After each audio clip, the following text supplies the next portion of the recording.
తండ్రి కొడుకులు ఇద్దరూ కలిసి ఉత్తరాంధ్ర టీడీపీ నాయకులను డమ్మీలుగా మార్చేశారా? ఎటువంటి పదవులు లేకుండా వారిని నామమాత్రం చేశారా? కొంతమంది నేతలకే పదవులు ఇచ్చినట్లే ఇచ్చి వారిని కూడా పవర్లెస్గా మార్చేశారా? దాదాపుగా పార్టీలో సీనియర్లను అందరినీ పక్కన పెట్టి పెత్తనమంతా చిన్నబాబుకే అప్పగించారా? పేరుకే ఖద్దరు బట్టలు వేసుకుని తిరుగుతున్నప్పటికీ చేతిలో పవర్ లేకపోవడంతో ఉత్తరాంధ్ర నేతలు విలవిల్లాడిపోతున్నారు. ఉత్తరాంధ్ర టీడీపీ నేతల పరిస్థితి తెలుగుదేశం పార్టీలో చర్చనీయాంశంగా మారినట్లుగా సమాచారం. ఉత్తరాంధ్రలో టీడీపీలో అనేక మంది సీనియర్ నేతలు తీవ్ర అసంతృప్తితో రగిలిపోతున్నట్టు కూటమి రాజకీయాల్లో చర్చ జరుగుతోంది.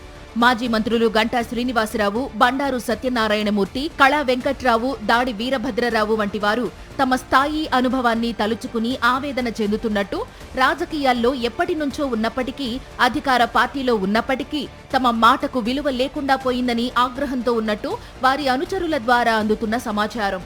గంటా శ్రీనివాసరావు, కళా వెంకట్రావు, బండారు సత్యనారాయణమూర్తి లాంటి సీనియర్లు తమకు మంత్రి పదవి గాని, ఆ స్థాయిలో మరొక పదవి గాని వస్తుందని భావించారు.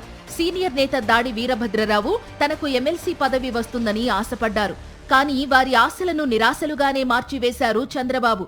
దశాబ్దాలుగా రాజకీయాల్లో ఉన్నప్పటికీ వారి మాటకు విలువ లేకుండా చేశారని, పార్టీలో గాని ప్రభుత్వంలో గాని వారంటే ఎవరికీ లెక్కే లేదని ఉత్తరాంధ్ర టీడీపీలో మాట్లాడుకుంటున్నారు. సీనియర్ నేత గంటా శ్రీనివాసరావు తన నియోజకవర్గంలో ఎంఆర్ఓను కూడా మార్చుకోలేని దుస్థితిలో ఉన్నారని ఆయన అనుచరులు ఆవేదన చెందుతున్నారు. మాజీ మంత్రి బండారు సత్యనారాయణ అయితే బహిరంగ వేదిక మీదనే తాము చెప్పిన పనులు జరగడం లేదని అసంతృప్తిని వ్యక్తం చేశారు.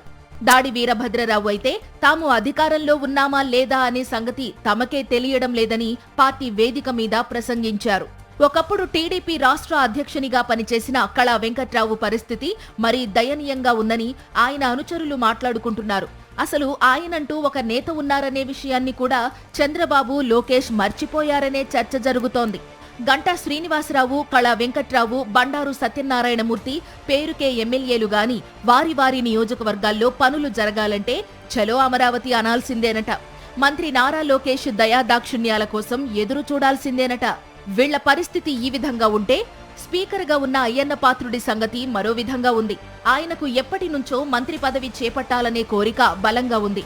అయితే ఆయనకు మంత్రి పదవి రాకుండా చేయడం కోసం స్పీకర్ స్థానంలో కూర్చోబెట్టారని, అది చంద్రబాబు వ్యూహమని గతంలో విశ్లేషణలు వచ్చాయి. చంద్రబాబు తీరుపై అసంతృప్తిగా ఉన్న అయ్యన్న తనకు సెక్యూరిటీ అవసరం లేదంటూ తిప్పి పంపించేసి తన అసంతృప్తిని వ్యక్తం చేశారు. ఈయన పేరు పల్లా శ్రీనివాసరావు. అప్పుడప్పుడు మీడియాలో కనిపిస్తుంటారు. పేరుకే ఈయన టీడీపీ రాష్ట్ర అధ్యక్షునిగా బాధ్యతలు నిర్వహిస్తున్నప్పటికీ సొంతంగా నిర్ణయాలు తీసుకునే పరిస్థితి ఆయనకు లేదు. పార్టీ కార్యాలయం నుంచి పంపించిన ప్రెస్ నోట్ మీద సంతకం చేయడం తప్పితే ఈయనకు మరే విధమైన అధికారాలు గానీ లేవని ఆయన అనుచరులే మాట్లాడుకుంటున్నారు. బాబు గాని, లోకేష్ గాని ఆదేశించినట్టుగా మీడియా సమావేశం పెట్టడం, చంద్రబాబు, లోకేష్ చెప్పిన వారికి పార్టీ పదవులు ఇచ్చినట్లు ప్రకటన చేయడం తప్పితే స్వతహాగా ఈయనకు నిర్ణయం తీసుకునే అవకాశం లేదనే విషయం ఉత్తరాంధ్ర రాజకీయ వర్గాల్లో ఎప్పటి నుంచో చర్చ జరుగుతోంది. ఇక వంగలపూడి అనిత, ఈమె పేరుకే హోంమంత్రి. తన నియోజకవర్గంలో కానిస్టేబుల్ను కూడా ట్రాన్స్ఫర్ చేయించుకోలేరని ఈమె అనుచరులు మాట్లాడుకుంటున్నారు. రాష్ట్రంలో ఎక్కడ ఏ పోలీసును బదిలీ చేయాలన్నా అదంతా చంద్రబాబు, లోకేష్ కనుసన్నల్లోనే జరుగుతుంది. దాంతో కక్కలేక మింగలేక ఏం చెయ్యాలో పాలుపోక ఇబ్బంది పడుతున్న అనిత అప్పుడప్పుడు మాజీ ముఖ్యమంత్రి వైఎస్ జగన్మోహన్ రెడ్డిపై అక్కసు వెళ్లగక్కుతూ అధిష్టానం దృష్టిలో పడడానికి ప్రయత్నిస్తుంటారు. అంతే తప్ప ఈమెకంటూ అధికారాలు దాదాపు శూన్యమని ఉత్తరాంధ్ర రాజకీయ వర్గాలు మాట్లాడుకుంటున్నాయి. విజయనగరం, శ్రీకాకుళం జిల్లాకు చెందిన మంత్రుల సంగతి ప్రత్యేకంగా చెప్పనక్కర్లేదు. ఒకప్పుడు పెద్ద పెద్ద రంకెలు వేసే మంత్రి అచ్చెన్నాయుడిని నియోజకవర్గానికే పరిమితం చేశారు. మంత్రిగా ఆయన శాఖలో కూడా స్వేచ్ఛగా నిర్ణయాలు తీసుకునే అవకాశం లేకుండా చేశారు.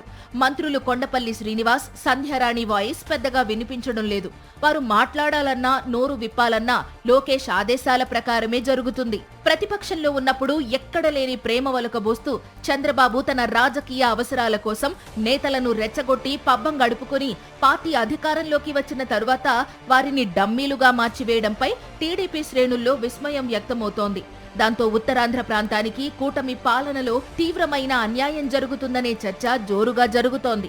కూటమి పార్టీలు అధికారంలోకి వచ్చిన తరువాత అన్ని విధాలుగా ఉత్తరాంధ్ర ప్రాంతానికి తీవ్రమైన అన్యాయం జరుగుతున్నప్పటికీ ఉత్తరాంధ్ర టీడీపీ నేతలు నోరు విప్పలేని దుస్థితి నెలకొందని, అదే విషయంపై ఏం చెయ్యాలో తెలియక వారందరూ లోలోన భగభగమని అసంతృప్తితో రగిలిపోతున్నారని సమాచారం.